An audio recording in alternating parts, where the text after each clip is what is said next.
शदीद झुलसा देने वाली गर्मी से हैवी रेनिंग का सीन कैसे हुआ और इन दोनों को कौन सा कीड़ा तंग कर रहा था। तो वो कुछ इस तरह कि हर रोज़ की तरह मैं सुबह जल्दी उठा और अपनी टेस्ला निकाल के मैं सीधा निकल गया कैंपस की तरफ। गर्मी आज इंतहाई शदीद थी कि आप देख सकते हैं, मुझे बाकायदा ग्लव्स वगैरह पहनकर कैंपस आना पड़ा था। खैर यहाँ पार्किंग में की मैंने अपनी टेस्ला पार्क और मैं स्टेयर की तरफ से होता हुआ सीधा आ गया क्लासरूम में।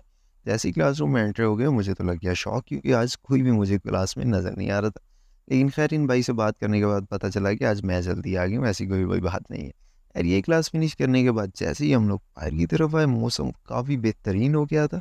जब सुबह आए थे तो शदीद गर्मी थी, लेकिन अभी काले बादलों से सारा आसमान घिरा हुआ था और ठंडी हवाएं चलना स्टार्ट हो गई थी। खैर मैं कासिम लोग को ढूंढता हुआ बेसमेंट की तरफ आ गया। यहाँ पे काफ़ी अंधेरा था। मैंने उन्हें कहा कि भाई तुम लोग बाहर की तरफ आ जाओ, क्योंकि हमारा भी एक सेशन रहता था। यार जैसे ही हम लोग बाहर की तरफ आए तो मौसम काफ़ी और खूबसूरत हो गया था, क्योंकि साथ आंधी चलना भी स्टार्ट हो गई। यार हम लोगों का था सेशन, तो हम लोग आ गए सीधा ऊपर की तरफ।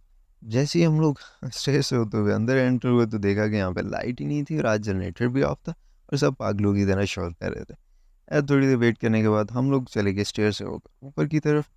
यहाँ पे थोड़ी देर इंतज़ार करने के बाद लाइट भी आ गई थी और सर से बात करने के बाद पता चला कि इन्होंने हमारा सेशन कैंसिल कर दिया था।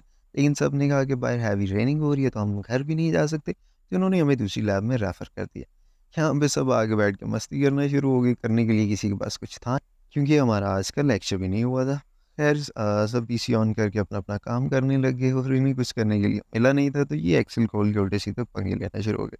बाद में हम लोगों ने टाइपिंग का एक लगाया मैच भी, जिसमें आपका भाई विनर रहा था और नवाब मिर्ज़ा बुरी तरह हार गया था। यार बाद में पता नहीं इन्हें कौन-सा कीड़ा तंग किया कि ये दोनों पंजा आज़माई करने के लिए बैठ गए। लेकिन काफ़ी देर की एफ़र्ट के बाद नवाब यहाँ पे पटवारी से बुरी तरह फिर से हार गया था। खैर इनकी मस्ती हुई ख़त्म, तो हम लोग आ गए सीधा बाहर की तरफ और जैसे ही स्टेयर से होते हुए हम लोग आ गए नीचे की तरफ। बाहर का मौसम देख के तो दिल गार्डन-गार्डन हो गया था कि काफ़ी हैवी रेनिंग हुई थी, जिसके बाद मौसम और भी खूबसूरत हो गया था। जैसे ही हम लोग बढ़े पार्किंग की तरफ, मुझे था कि सब चले गए होंगे, लेकिन ये सारे कार्टून अभी तक यहाँ पे ही खड़े थे, क्योंकि बारिश काफ़ी हो रही थी, तो जिसकी वज़ह से कोई भी नहीं जा सका। खैर अभी बारिश काफ़ी स्लो हो गई थी और ऑलमोस्ट ख़त्म ही हो गई थी, तो हम लोग आ गए सीधा पार्किंग में अपनी बाइक्स निकालने के लिए। लेकिन ये फुरकान साहब यहाँ पे अपने ही मज़े में थे और पार्किंग भी हमारी स्विमिंग पूल का नज़ारा दे रहे थे, क्योंकि पानी काफ़ी ज़्यादा बेसमेंट में भी आ चुका था। खैर इन सबको कहा मैंने खुदा हाफ़िज़ और अपनी टेस्ला निकाल के मैं सीधा निकल गया घर की तरफ। लेकिन जैसे ही खादम अली रोड से थोड़ा-सा मैं आगे आया, तो आगे देखा कि यहाँ पे तो भाई सड़कें कम और स्विमिंग पूल ज़्यादा बने हुए थे। और शदीद वाली बारिश की वज़ह से सड़कों पे फुल पानी जमा हुआ था। यहाँ पे तो लोगों की फैक्ट्रीज़ के अंदर तक पानी चला गया था।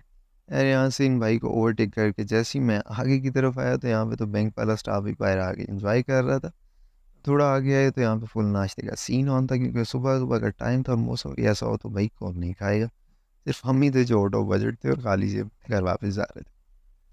यार यहाँ से होते हुए हम लोग आ गए सीधा आलम चौक वाली साइड पे और यहाँ पे तो पानी और भी ज़्यादा था।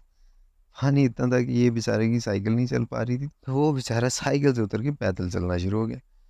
यार मैं एक्सपेक्ट कर रहा था कि हम लोग आलम चौक की तरफ आएँगे तो वहाँ पे पानी कम होगा, क्योंकि मेरे अंदाज़े से वो थोड़ा हाइट वाला एरिया था। लेकिन जैसे ही हम लोग यहाँ आए तो यहाँ पे पानी सबसे ज़्यादा खड़ा था और बाइक चलाना भी काफ़ी मुश्किल हो रहा था।